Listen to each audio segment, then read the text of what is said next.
I pledge allegiance to the flag of the United States of America and to the republic for which it stands, one nation, under God, indivisible, with liberty and justice for all. Thank you so much. Please be seated.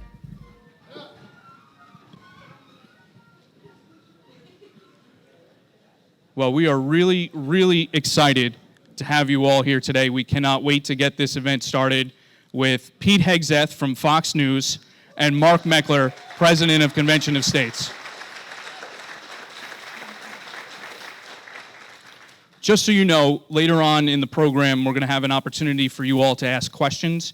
We have some cards that are up front here with some pens that we would like you to write down your question.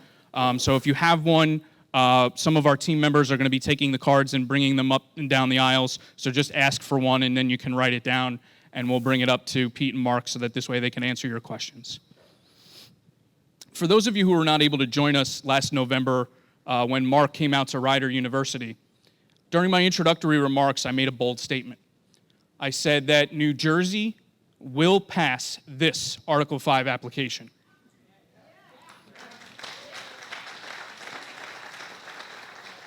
Nearly 1 year later, I believe even more strongly in that statement.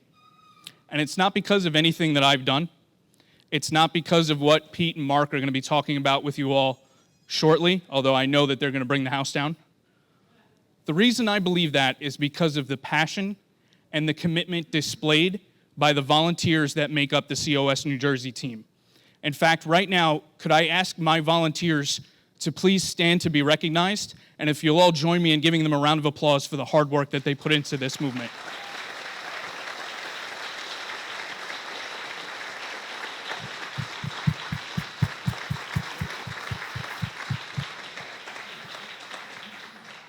The people that were just standing, the volunteers of this movement, they're your family, they're your friends, they're your neighbors, they're your countrymen. They believe steadfastly that the United States of America is a beacon of freedom for the entire world. And they believe that the United States right now is being threatened by an ever-growing federal government that seeks to tax, borrow, and spend us into oblivion. These people have had enough, and they're taking a stand for liberty, the same stand that the Founding Fathers took nearly 245 years ago. A short time ago, I was asked if I thought this movement was worth my time, especially in our state. You see, New Jersey is a lost cause, and getting something through the state legislature is just too hard. After that conversation, I thought about that word hard.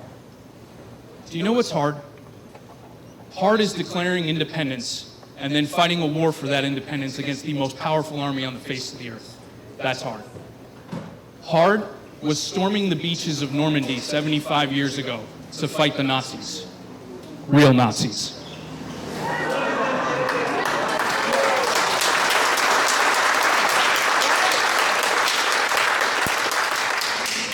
Hard was bringing the country back together after a bloody, gut-wrenching civil war.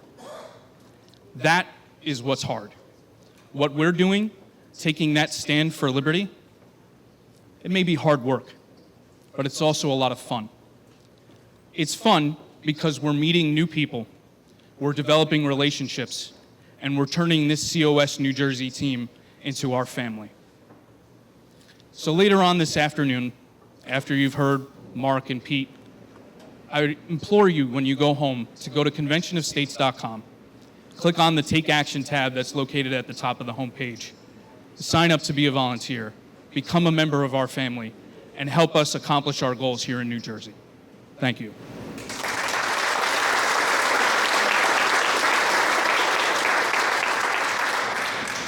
Now, without further ado, I'd like to introduce our first speaker.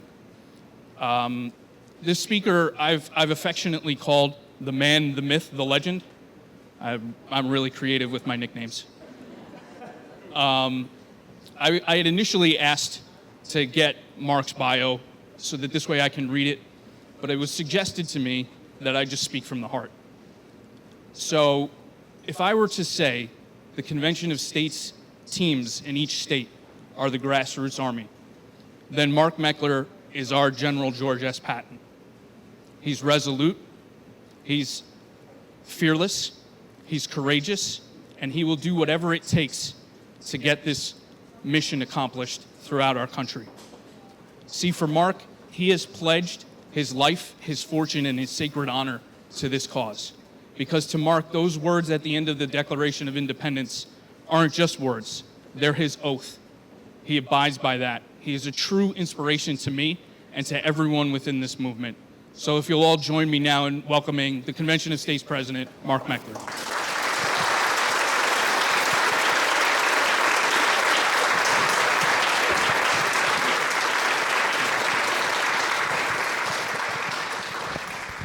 Completely impossible to live up to an introduction like that. Thank you. Coming into a room like this for me is just so inspiring. And I have a rare view, a rare look at America. Yeah, I got a look from the stage right now. By the way, you guys look really good today. I appreciate you being here. But I have a rare view of America, which is I get to travel all over the country. I've been in 47 states so far. I hope to make it 50 this year. But in the last 2 years, 47 states, and meet people like you everywhere I go. And that's an incredibly important thing because I think we watch TV, we listen to the radio, we're on the internet, and we're reading all the blogs, and things look pretty bleak in America if you do that. I know sometimes I do that stuff and then I just got to put my head down on my desk and cry, but I never end up crying because I'm immediately plugged back into you guys, into the grassroots. And I'm getting emails from you, and I'm on Slack. We have a technology we use called Slack where we communicate with each other.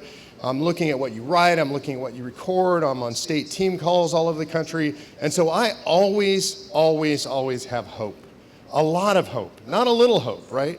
I don't see a dark future in America. I see a really bright future in America because of where I stand. Thanks. Yeah, I think this is really important.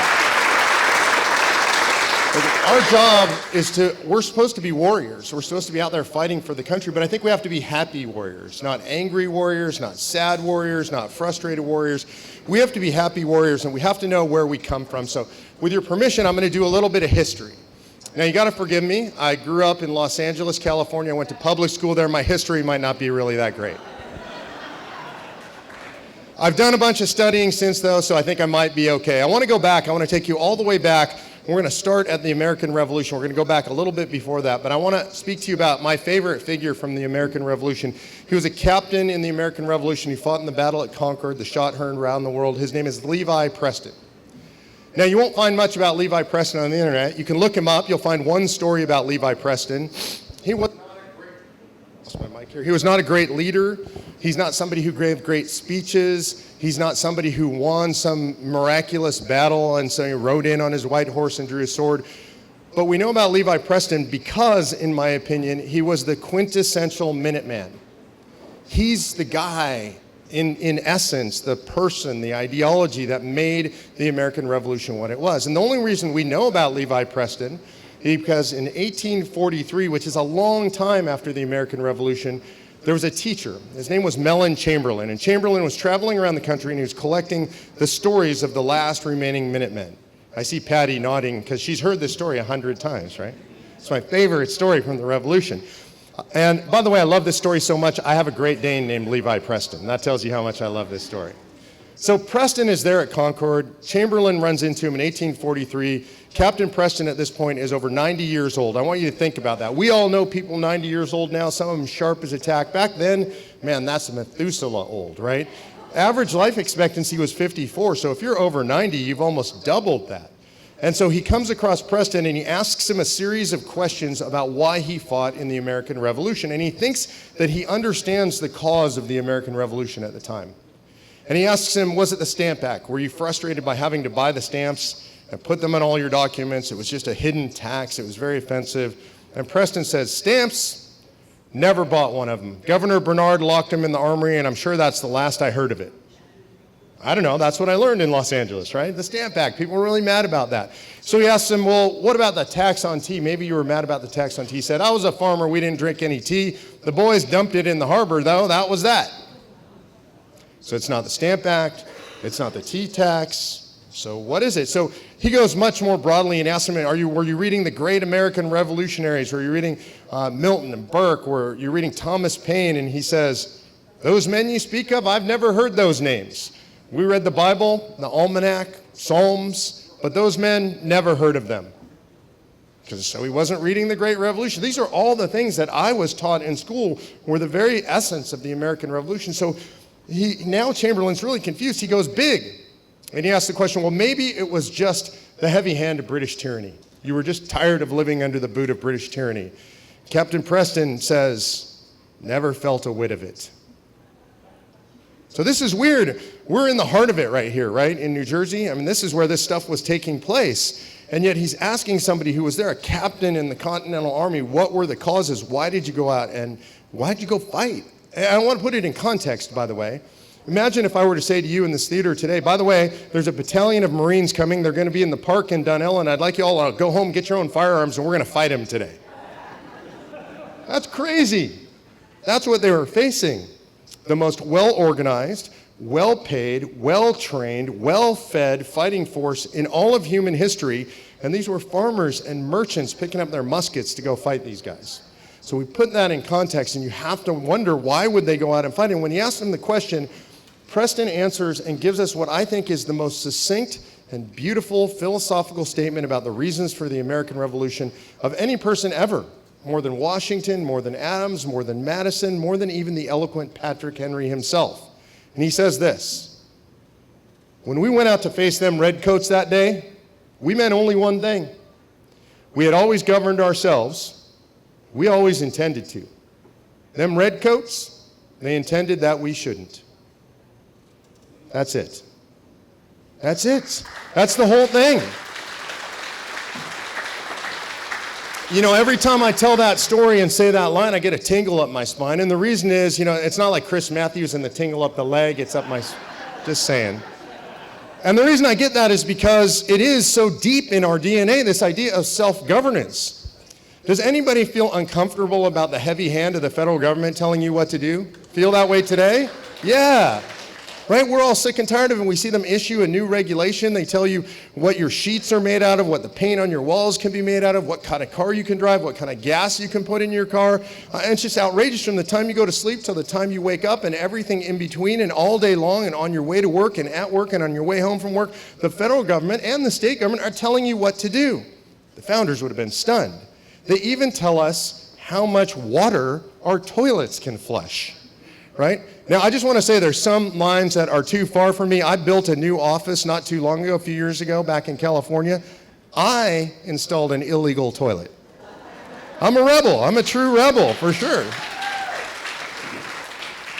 Which means I think about the federal government every time I'm in the bathroom. It seems appropriate. So where did this come from, this idea of self-governance, this idea that we actually are meant to govern ourselves? I would argue, first of all, it comes from the Lord because we're endowed by in certain ways by our Creator, and one of them is the idea that we have free will, right? Anybody in here believe that we have free will endowed by our Creator? Yeah.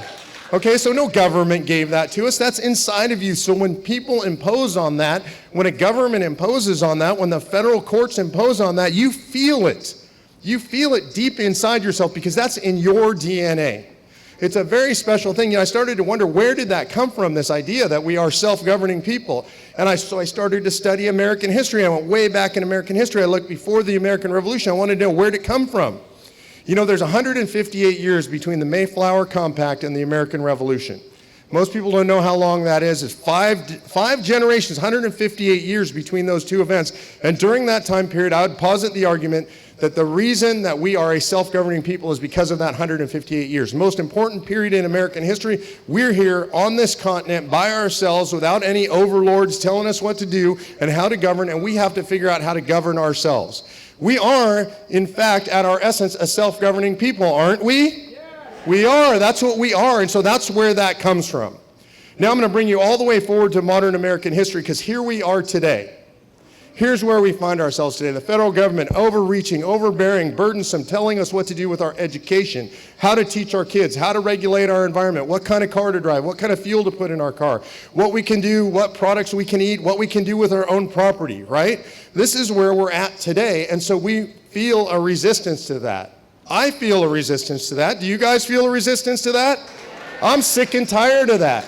So I ask myself, we should all be asking ourselves, what do we do about that? I know let's elect the largest swing class in Congress since 1938. Let's say it was 2010 and maybe that happened, and then everything would change, right? No, nothing changed. But if we only had the Senate, then everything would change, right? No, nothing changed. Well, maybe if we have the president, well, some things have changed, right? Twitter is a lot hotter these days. So here we find ourselves electing people, really important, electing good people, fighting to put good people in office. Is that enough? No, it's not enough. And the reason it's not enough is because where we find ourselves today in American history, we don't have a personnel problem. We have a structure problem. We've broken the structure of federal governance. We had a beautifully designed, perfectly balanced system created by the founders to make sure that the branches balanced each other, the states balanced the federal government, and all these folks broke the system. Primarily, the Supreme Court broke the system, haven't they? So what do we do about it? Do we just say, oh, well, there's nothing we can do about it, we'll just keep voting? You know, doing the same thing over and over again and expecting a different result is insanity, right? And we're not insane. We might be a little crazy, we're Americans, but we're not insane.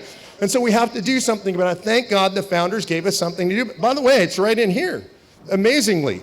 In the Constitution of the United States, right in here, it says in Article 5 that if we get frustrated with these guys in Washington, D.C., if they do the wrong stuff, if they break the structure, if they blow up the system, we use Article 5, we call a convention, we get the states together, and we propose amendments to restrain the federal government. How's that sound? Yeah, that's what we're doing. That's the historical context that you need. I want to show you something else, because some people, I'll hear this all the time, we'll have questions about this. Mark, this document is beautiful. It's as close to perfect as humans have ever created. Why do we need to do something with this document? Why do we need to do something with our Constitution? Isn't it too much of a risk to open the Constitution? And my question when people say that to me is, well, which Constitution are you talking about? And people look at me, they're confused when I ask that question. Which Constitution are you talking about? And I ask, well, are you talking about this Constitution? Oh, are you talking about this Constitution? Now, a lot of people will look at me, oh, that's not the Constitution. Well, it's really interesting. I bought this from the government, from the federal government. It says on the spine, Constitution of the United States of America. They think this is the Constitution. 2,738 pages, over 10 pounds. With the supplements, it's over 3,000 pages. This is the Constitution under which you live. And the question is, which one do we want to live under? Do we want to live under the original one, or do we want to live under that one? I think I know the answer. We want to live under something closer to that original Constitution with those beautiful 10 Bill of Rights attached to it. Isn't that what you guys want? Yes.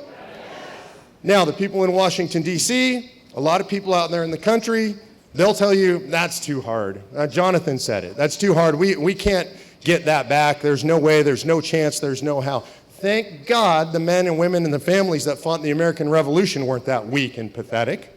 Thank God the guys on the beach at D-Day weren't that pathetic. Thank God the men and women that dragged themselves and us and our families through the Depression weren't that pathetic, right? Thank God all the men and women that have served this country in uniform here and overseas over the decades and over the centuries weren't that pathetic. And we're not that pathetic either.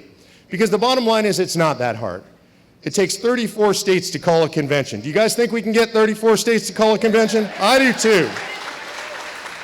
You know, 6 years ago, that was just a theory. Today, 15 states have already called for a convention. A whole bunch more have done so in one house or the other. Both houses have to call. They need a joint resolution. They don't need a governor's signature. We don't need no stinking governors, do we? Nah. Just the people in the legislature. Today, 15 states. I think we have 2 or 3 more we're going to get this year. Michigan still pending. Pennsylvania still pending. You guys, nobody else knows this. In Ohio, we're going to file next week. So Ohio will still be pending. So 17 or 18 states this year, maybe. Next year, I think there's 10 or 12 more on tap. Me, my wife Patty, Jonathan, the leadership team, you guys here, what we're going to do is we're going to do nothing less than we're going to hold another American Revolution, only this time it's going to be peaceful. Are you guys with me? We're going to get that done. It's going to take all of us to get it done. Right now, about 4 million people involved in this movement across the country. I'm really honored just to have been one of the first. No difference between me and you. We got a different job, a different role to play in the revolution. Everybody's necessary in the revolution. You and at least 10 of your friends are necessary if we're going to conduct this revolution. We also need people who have a bigger platform than somebody like me, or maybe a bigger platform than you. You know, we need folks like, anybody hear of a guy by the name of Mark Levin? Yeah. What a man. We need folks like Mark and Sean Hannity and Ben Shapiro and all these guys that are willing to stand up and speak up and show up for us. Really important that people with a platform, people with influence are willing to use that to save the nation. And I've been really blessed to have somebody else step up. And I'm going to bring him up here, but I got to tell you a story about how I came to know him first. So this gentleman wrote to Convention of States to check us out, right? And he wrote to Convention of States by writing to the info@ account. So we've got, just like pretty much every organization, we have an info@ Convention of States. Now, in a lot of organizations, nobody even looks at those emails. It's kind of a way for people to vent, and they dump them, and they just basically go into the round file. We have a volunteer who you guys should know and love. Her name's Cindy Nation. She looks at every single one of those. She answers most of them. She sends them to me if she thinks it's appropriate, or somebody else in the organization. And she gets this one, and she emails me, and she says, Mark, I got this email from this guy, and it says, Pete Hegseth at Fox and Friends. I think it's Pete Hegseth. Seems really weird. Right? And it is weird, because Pete could write to me personally. He could, we know a lot of people in common. I know Neil Cavuto and other people at Fox. He could have asked around. And so I asked Pete, well, after we met, why didn't you just reach out to me? And he said, because I wanted to know who you guys really were. And he has run nonprofits in the past, and he understands mostly those things go into the trash. And he said it would tell me a lot about who you are by how you deal with your info@ account. And the idea that you have somebody actually reading those and actually passing them on to you, and you contacted me because I wrote to you there, says something about the heart of this organization. And so I also think that says something to you about the heart of a man by the name of Pete Hegseth, that mattered to him. It wasn't, were we prominent, were we influential, could he reach out from, as a famous person and get attention? He didn't care about any of that. He wanted to know your heart before he decided to get involved, and we are incredibly blessed that he has decided to get involved. If you were up early today, you probably saw him on Fox and Friends this morning. I did. It is an honor and pleasure to introduce my very good friend, Pete Hegseth, New Jersey native.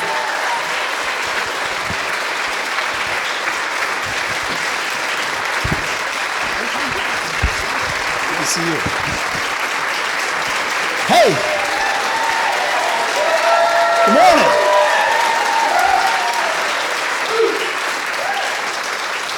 This is way better than sitting at a couch and staring at a camera.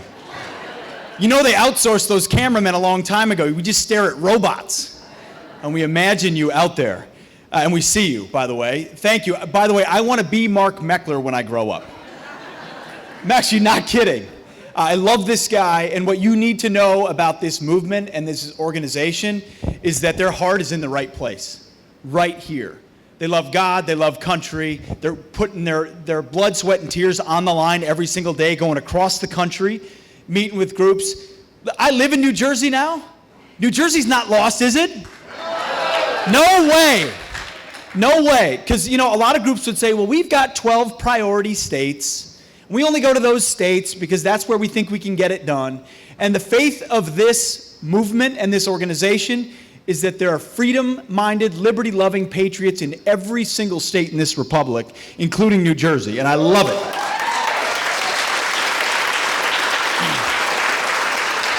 I mean, this truly is the front lines of freedom. You guys are on the front lines of freedom in the free world. Because there's three basic things I talk about all the time, and I want to lead with them today.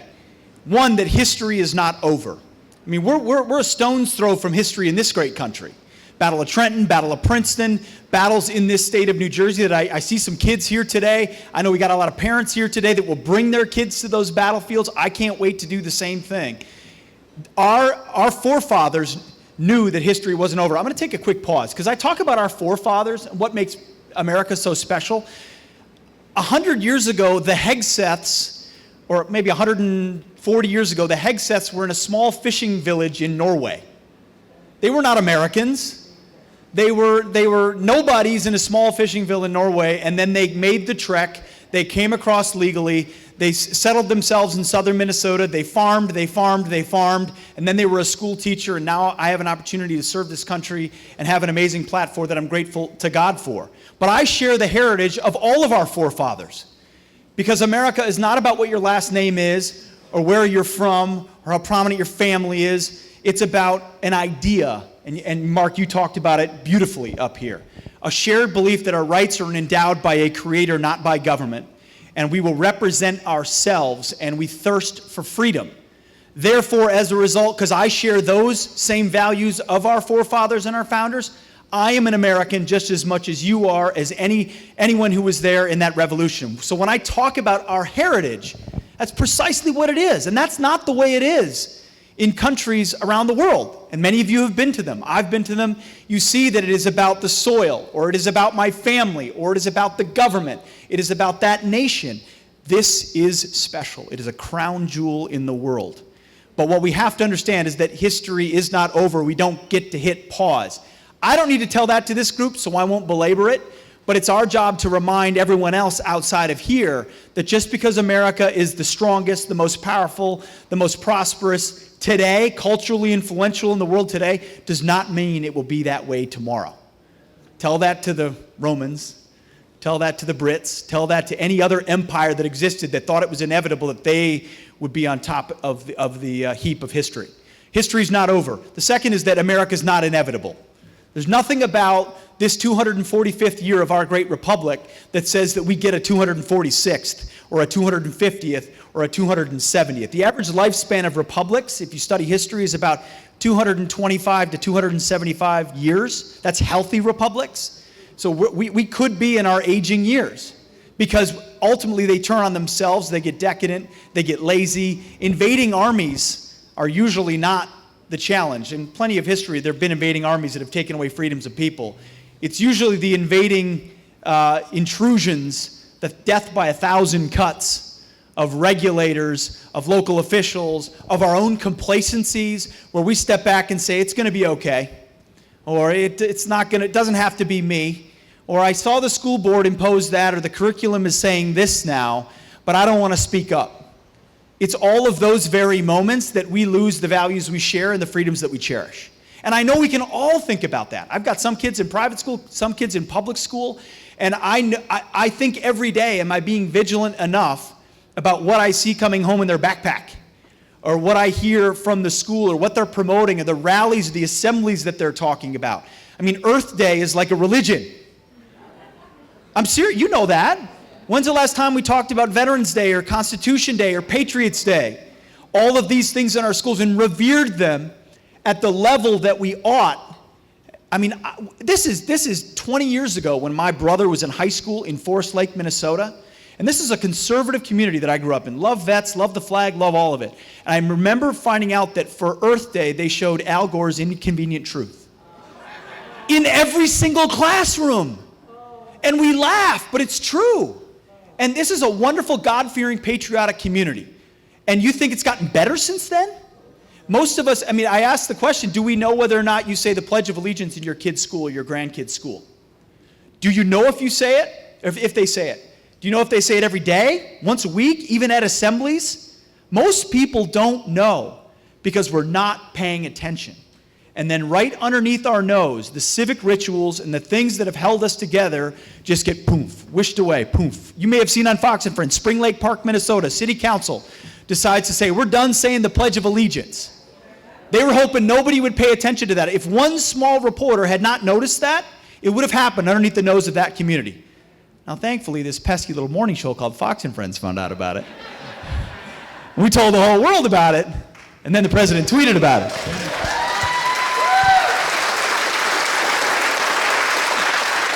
But the question is, are you paying enough attention to see that and to elevate that and to fight that? And it's those 1,000 cuts that erode our republic. By the way, you guys know we're a republic. The left like to call us a democracy. We know what we are. Again, small things like that we have to reinforce because they really, really matter. America is not inevitable. History's not over. America is not inevitable. The third thing is that if the 21st century, this century that we live in right now is not an American-led century, it will not be a free century. It will not be a free century. Who's it going to be? The communist Chinese? The ambitious communist Chinese? Who's it going to be? The Russians? How about the Islamists? How about the bureaucrats in Brussels in Europe? They really got it all figured out, don't they? I mean, God bless, I couldn't have been more proud. Next to Election Day 2016, Brexit Day was one of the proudest days I've seen. People sovereignly standing up. Maybe Boris can get it done, but they can't even get that done right now because of their entanglements with unelected bureaucrats who now control their lives. Oh, by the way, they've mortgaged their future by raising taxes to pay for their welfare state, and then they gut their militaries and open their borders and don't demand allegiance and assimilation, and then they wonder where their country went. I mean, Europe is a museum. And what's the army of Europe today? It's called the 101st Airborne. All right? And the 82nd, and the Marines, and everybody out there that's done their part. They are peaceful and secure today because America is strong. And the problem is if we forget that, and I'm not talking about military budgets and size of government, I'm talking about an ethos and a reality that we still live in a world of power struggles, where free people, it's not enough to be free, you have to be able to defend that freedom, secure that freedom. Tell Beto O'Rourke where to put that freedom.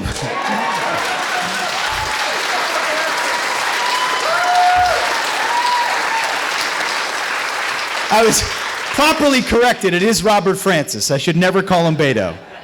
I apologize. So ultimately, it is our responsibility to keep our country free, prosperous, and powerful. Because the minute we let our guard down, freedom will be in retreat because there's nobody else out there. There's nowhere else to sail to. There isn't. So if we don't instigate, fulfill, be a part of this next American revolution without the bullets, there's nobody else there. And it's always the 1 or 2 or 3% of active citizens who understand enough to be on that bridge, in that town square, willing to stand up, put their boots on the ground and say, I will fight for my very freedom. And I'll tell you, this organization is my A number one. A number one. I don't take a dime.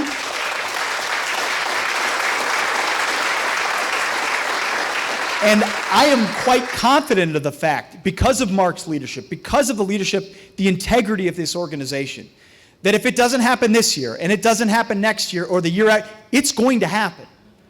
And when that convention happens, the world will pay attention.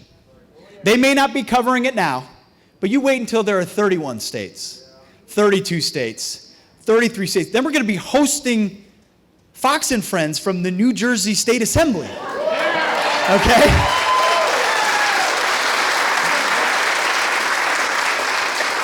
I'd love that. It'd be a shorter commute for me. But that is what we have to do. That's what's required of our moment. And I think, I've said this to Mark, we've talked about it, I think one of the biggest challenges of our movement right now is that a lot of people took a deep breath on election night of 2016 and said, okay, our republic has been saved for now. We've got a fighter with a big old shield and a sword called a Twitter account on our behalf, willing to fight for us. And what has been so beautiful to see about this organization and about activists across the country is that they haven't stopped or taken it for granted. Because there's a lot, as you know, there's a lot of misinformation about Article 5 in Convention of States. And it's intended to undermine the movement because they're threatened by it. But every time you sit down and meet with a legislator or meet with a fellow patriot or your neighbor and tell them about it, it matters. Because it all leads up to the point where you can put pressure on those state reps to do the right thing. They got elected for a reason. Well, don't get me into the motivations of why people run for office. But most of them ultimately love their country, but never thought that they could stand at a moment in history where their vote ultimately, and the state legislature is a part of saving America. And that's the beautiful opportunity that we all have as a part of this movement. Lobby your state rep, get to know the people involved in your community, so that as states, collectively, we can take back our federal government, which is absolutely out of control. That's the moment that we have. And I'll tell you, I emailed the info account because I went to event after event after event. I once ran for office in 2012. Not only did I lose, but I lost to the biggest loser in Minnesota statewide history. So it's one of the best things that ever happened to me. And I wouldn't have been a good representative, by the way, because I hadn't had a full education in the depth of the liberty movement and freedom and the stakes of what we're up against right now. But part of the reason I learned about Convention of States, because at every event I went to, someone with a COS button or a lapel pin came up to me. And they said, do you know about this? Have you heard about it? Have you studied Article 5? And at first I was like, okay. And you probably get that a lot. But then when you ultimately spend enough time and someone reinforces with you, and then you watch our news, and you watch the left today and what they're doing to our country, and then you realize what they've done, what the Tea Party movement, which is wonderful, still that class of representatives that was supposed to change the whole conversation. Or you look at our great president today and what he's trying to fight in the swamp, and you see what he's still up against and what they try to do to him, you realize there's got to be something there. Thank God that our founders gave us the gift of Article 5, the gift of the people to take the power back. So I'm here to say thank you to you, to let you know that we have your back. I'm doing everything I can in that one square block of sanity in Manhattan called the Fox News Channel. Everything I can to bring the voice of the people to the front of the conversation, because that's ultimately what this American experiment has always been about. So thank you for what you're doing. God bless Mark and Convention of States, and I think we're going to take some questions. Thank you.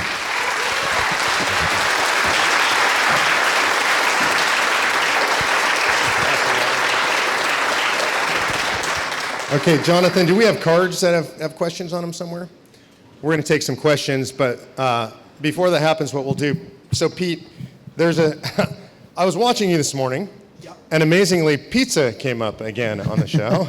I was actually a little horrified to see that conversation start. Yes. And you had breakfast pizza this morning. Breakfast pizza, yes. We good. avoided the whole hand washing thing. Yes, exactly. Yes. So, but I know you told this story at the summit, so, and a bunch of these people weren't here, didn't hear it. I'd like you to tell the famous Fox and Friends pizza story. The pizza story? Okay. So, in case you didn't know, there's an entire cottage industry out there that exists to get me fired.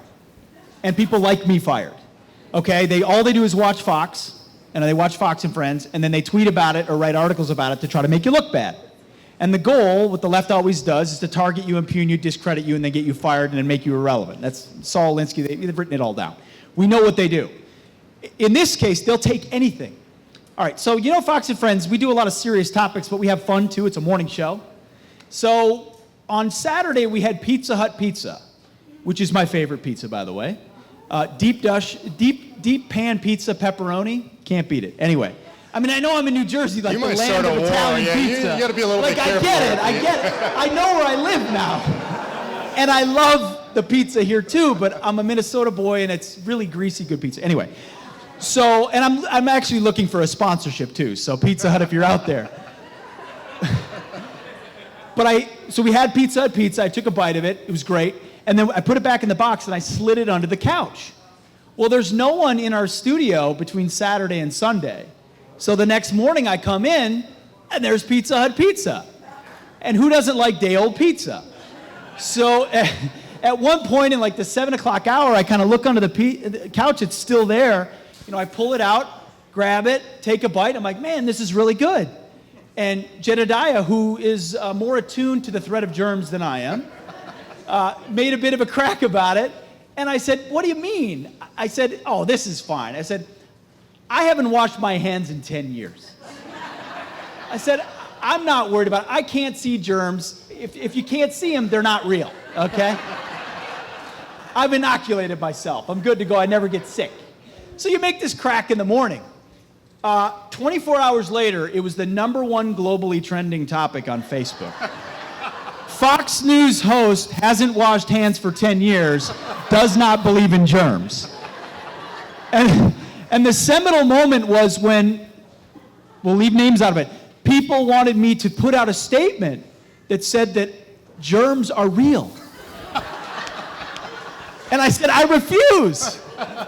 Call my junior high science teacher. He'll tell you. So it's a fun story, but it tells you what a microscope people in the media can be under, even if you're having fun. And as you can tell, there's a lot of humorless people in our media today, unfortunately. And for all the wonderful things of our president, he's also a great comedian.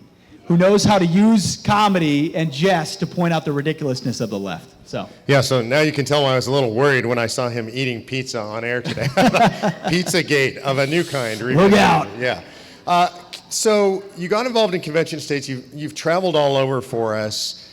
Why do you do that? I mean, that's a pretty radical thing. I know you got a big family. You just got, if you don't know, Pete just got married. Really awesome. Blended family, 7 kids, real little one at home, but you're willing to travel for us. I think that's a big sacrifice. Why do you do that? because to me, it's the absolute least I can do. I wish I could do more, and I've told that to you. I mean, I get paid to give speeches across the country all the time. I love it. I got to pay the bills, and colleges down the line, I can't even think about it.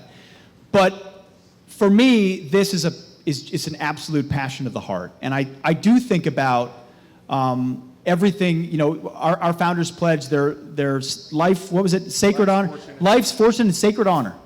And the least I can do is give of my time to talk to the best of America, to mobilize a movement I think can save the country. Because I just look out and I've been through, I think, probably the same progression many of you have been through. I went through the same progression in 2016. I was a Rubio guy and I was a Cruz guy, and then I didn't understand Trump, and then I had my conversion moments, and now I understand what we're up against and what it all means. And I think once you've looked at where our country is and what it's up against, you realize the tools in front of us in Washington, D.C. are not going to get it done. They're just not. And so if you're content yelling at the TV or playing the small ball politics that we've always played, then we're going to stay right where we're at. Or you got to look for something bigger and bolder in our Constitution that was given to us. And I'll tell you, I mean this, watching Mark and his crew operate, we were in, where were we, Williamsburg? Colonial Williamsburg, with the whole movement and organization. They got it right. They're doing it right. They're building for the long term. So I'm humbled just to be a small part of it and wish I could do more. So I hope this motivates folks to get even more involved today. So there's a question we get all the time, and it's when I started as an activist, you know this because you were with Concerned Vets and you wanted to get media for the things you're doing. I get this question all the time. Well, how come we don't see Fox and Friends or Fox generally covering convention estates all the time? I'm working on it. I don't have much power. I told him if we get more time on there, I'll double his pay, which is zero. So I'm very generous that way. It's a great question, and the reason is because we cover news of the day, and ultimately, while I have a view of the world of what I think is important. Ultimately, the channel ratings are king and very important and most important. So we're going to find ways to weave in things that matter most. In fact, I hope we do a segment tomorrow, which we might. But I'll tell you this, like I alluded to in my speech, if we get to the point where it's 29 or 30 or 31 or 32 states, which I believe it will, then we get to have the national conversation that is being ignored right now. Because Fox is pretty much, and talk radio, is the only hope by which this movement gets exposure. Everyone else will ignore you and us until the very last minute. Now, who's not ignoring us? The left. And I don't know if, Mark, you talked about it or not, or Jonathan did, but every single group you can think of on the left has signed on to a letter that says that Convention of States is the most evil thing that our country could ever do, which means we're right on target. All right?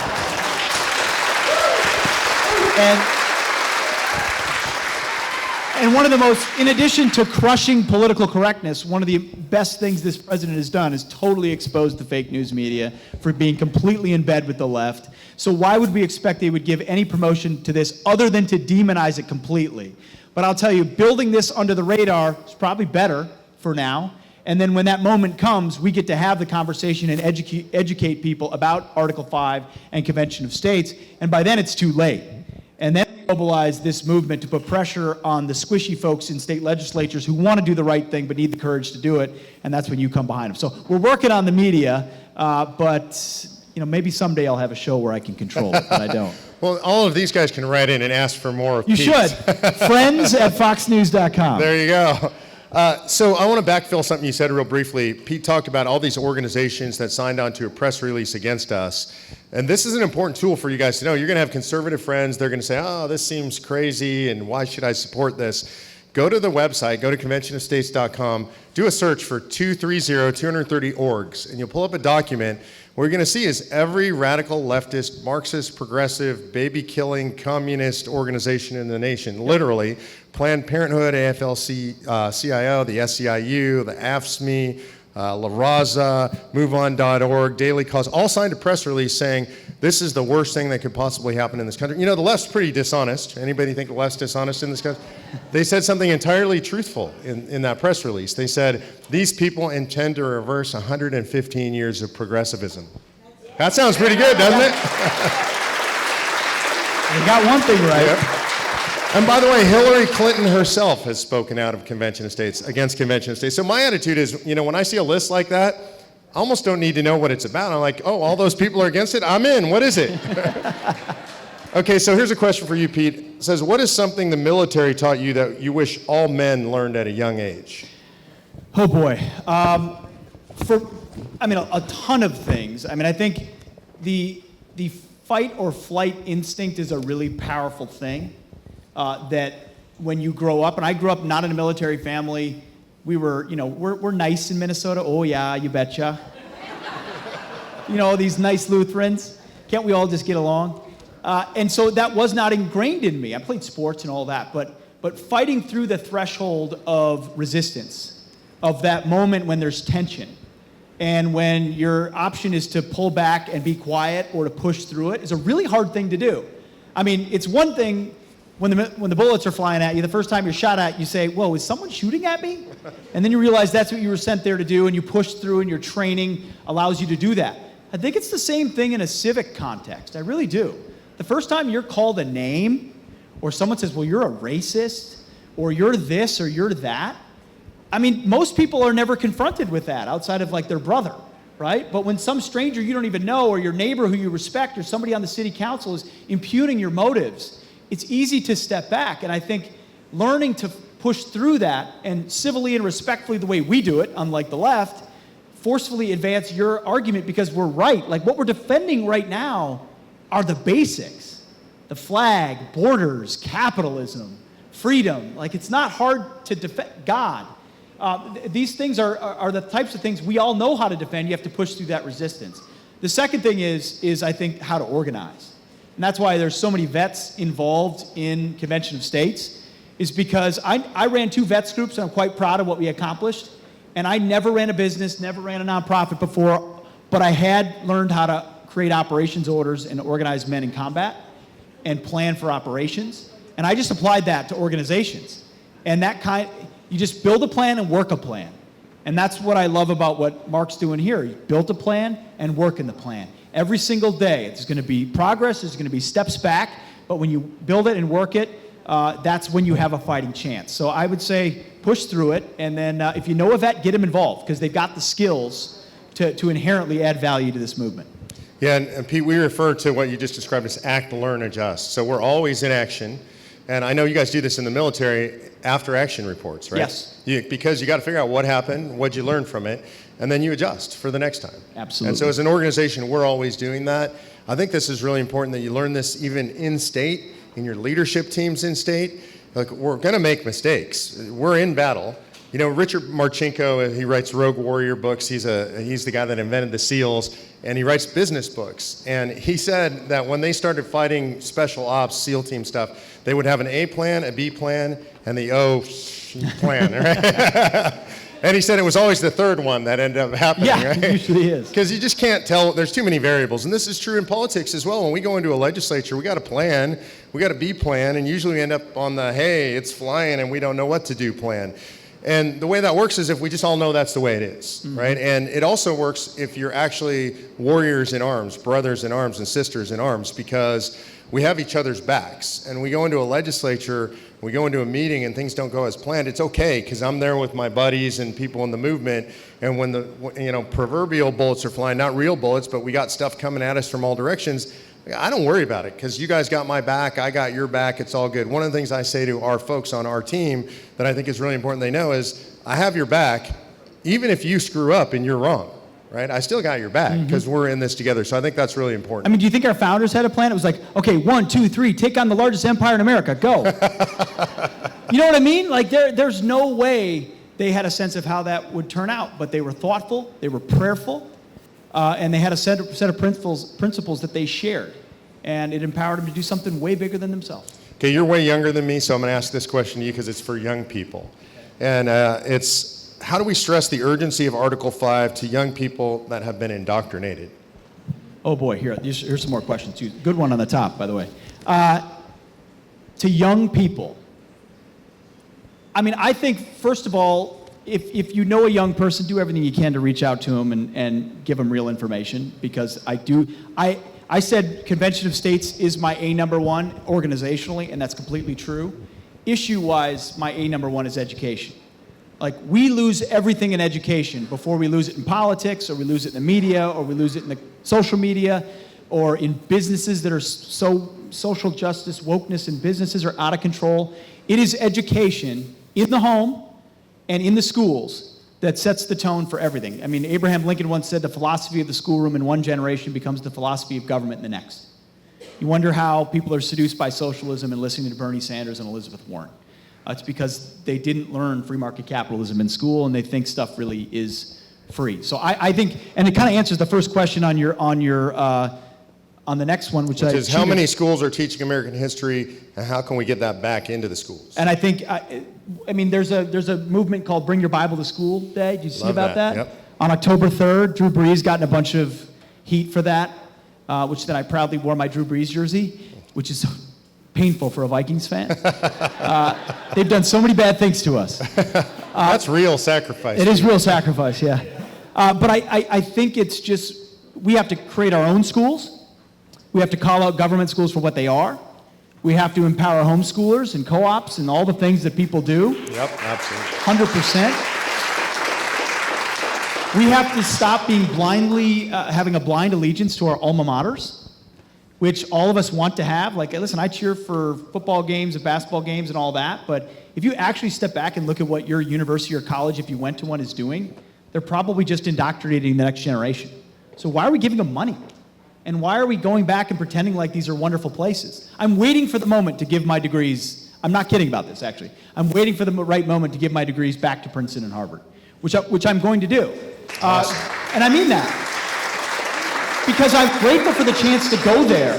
But when you look at what those schools are doing, they couldn't be more of a net negative for freedom-loving and God-fearing people in this country. They are poisoning the minds of the next generation of leaders. And then I'm supposed to write them a big old check and go there for my alumni events and pretend like this is an association that I want. So we just have to be so mindful about these educational institutions. And then for young kids, I mean, part of it, they're looking. I mean, they look around at the dysfunction of politics and wonder why it doesn't work at all. And I think in this case, you kind of look at them and say they're all used to video games where there's sort of in Nintendo on Mario Brothers, it was up, up, down, down, left, right, A, B, select, start. I still remember the code, the cheat code that got me to the 8th board. This is kind of like a cheat code for what we're facing right now that our founders gave us to say, if you see these problems, guess what? We've been trying to fix them for decades, and you can ram your head against a wall, or you can go all in on something way bigger than yourself that will be of historical significance you can't even fathom. And maybe that'll wake them out to doing some research on it. Check out the videos at Convention of States. They do a great job explaining it. Yeah, so I want to add something to that. You know, I would say if we watch TV, if we pay attention to what's going on in mainstream media, it's a pretty dark picture out there with our kids. And there's recent polling said 54% of young people, millennials and younger, think socialism is a good thing. But here's the rest of that survey that didn't get really reported, all the crosstabs. This is crazy, but this is true. 2/3 of the people that said socialism was a good thing said that socialism has something to do with social media. Oh boy, I'm walking off stage. Okay, now I know that's funny, but it's actually also encouraging because they really don't know what socialism is. You really are a silver lining guy. No, but here's what they said. So they asked him, do you think socialism leads to bigger government or smaller government? And they said smaller government.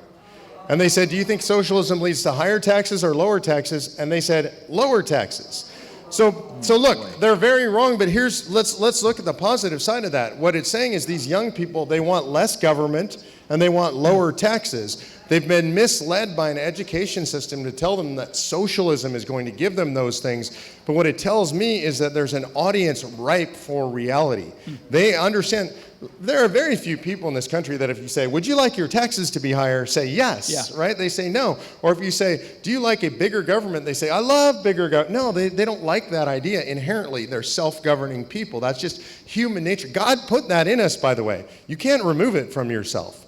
You have free will. That's what God gave you. And so that's inside of all of us. And so they have a misimpression of what it means. So our job is to let them know. And I would say, this is really important. I'm old, right? I'm 57 years old. So it's hard for me to speak to real young people. I feel a lot younger, I know, but I'm old. Not old.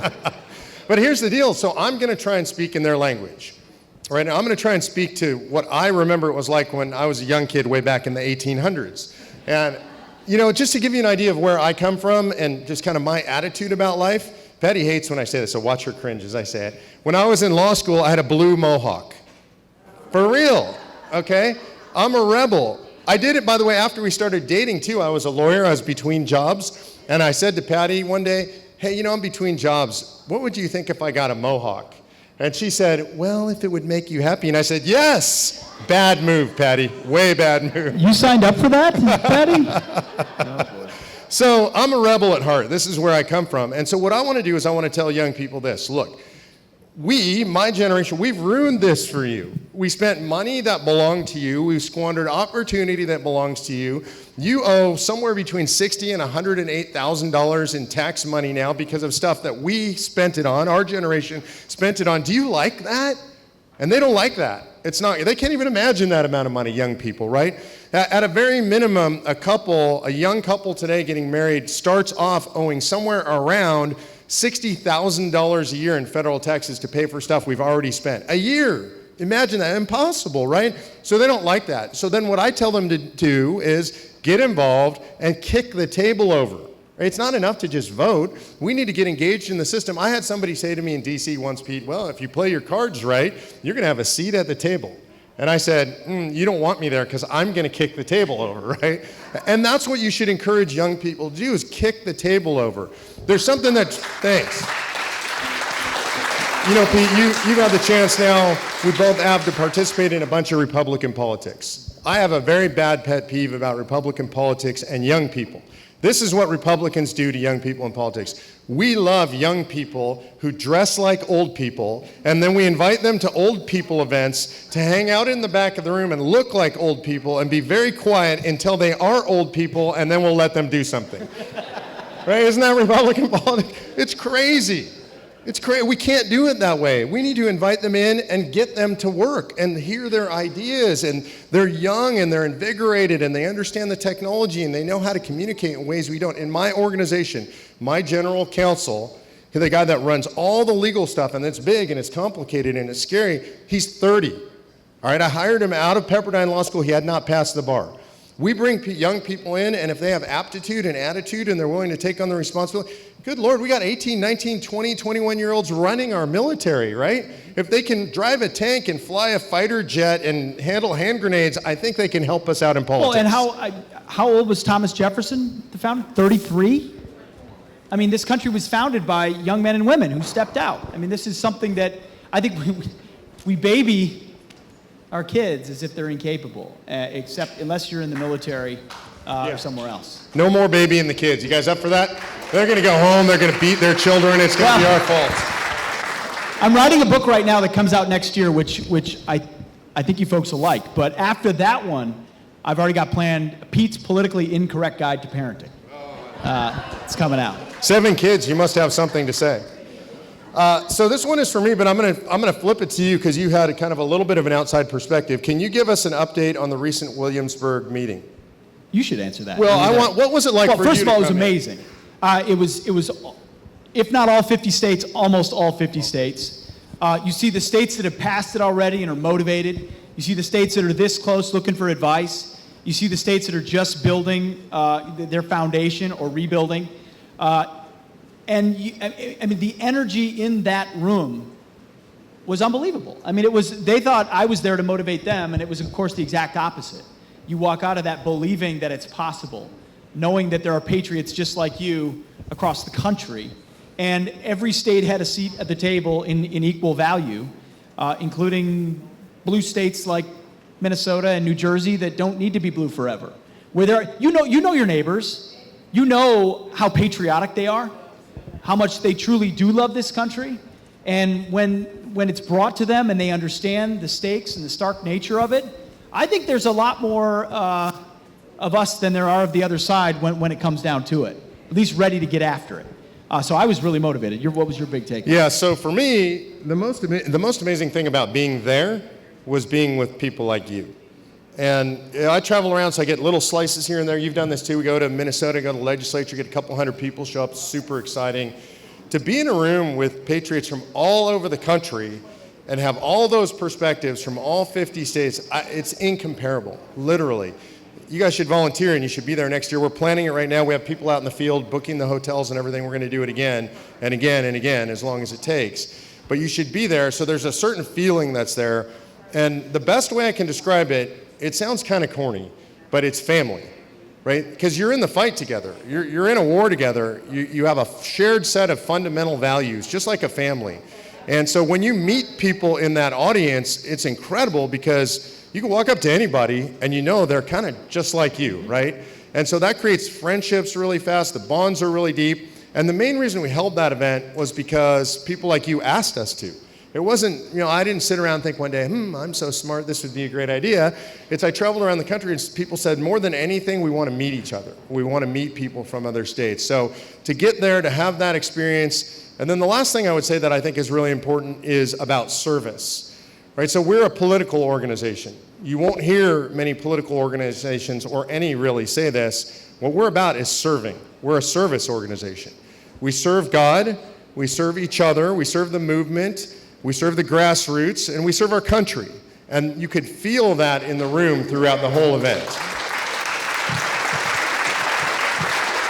Okay, I got a very specific question here, and then I think we're going to close it out. And this question is about term limits. And this person is asking, are state legislators aware of or motivated by the idea that term limits for the legislature and judiciary would create more opportunities for them? This is from Mark in Cinnamonson, New Jersey. And Mark, I would say this was my biggest mistake, or the thing that I thought that turned out not to be true in this movement. I thought that when we proposed term limits for Congress, state legislators would love this, because they would think, wow, there's going to be a bunch of turnover. They all aspire to something more. I thought they're going to think they can go to Washington, D.C., and they're going to love it. This is the hardest one for us. I got states all over the country where legislators will say, I love what you're doing, but the term limits thing, I just don't support that. And I'll say, it's for Congress, though. It's not you. I don't support that. I hate term limits. And I asked them this question, okay, so when you're campaigning for election next year, you're okay campaigning on, I'm against term limits for Congress, right? Pardon my evil laugh, but they always turn really white when I ask them that question. And it's not a threat, it's just crazy. 85% of people are in favor of term limits for Congress. They don't want to say it. And so what I tell them is, and this is important because I always want you to know it's difficult. They don't like the idea. Here's what I tell them. If you're against that idea, that's okay. There are reasons to be against term limits. It empowers bureaucrats, it empowers the staffers. There's good reasons to oppose term limits if you oppose them. What we need to do is have this debate in an environment where it doesn't have political consequence for elected officials, right? Let's get to convention. Let's have this conversation nationally about whether term limits are good or bad. Most people think they're good. If you don't believe in them, then you should argue against them in that environment. And this is what I would close with on a discussion, especially with a legislator, about term limits. 85% of Americans for the last 30 years are in favor of term limits. If you and I say people shouldn't be allowed to have the discussion, that's called tyranny. And the question is, are we statesmen and women, or are we tyrants? And I think the answer is, you are statesmen and women. So thank you guys for being here today. God bless you. Thank you all.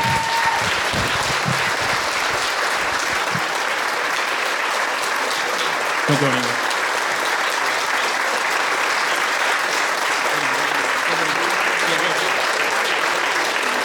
Ladies and gentlemen, one more time. Pete Hegseth, Mark Meckler.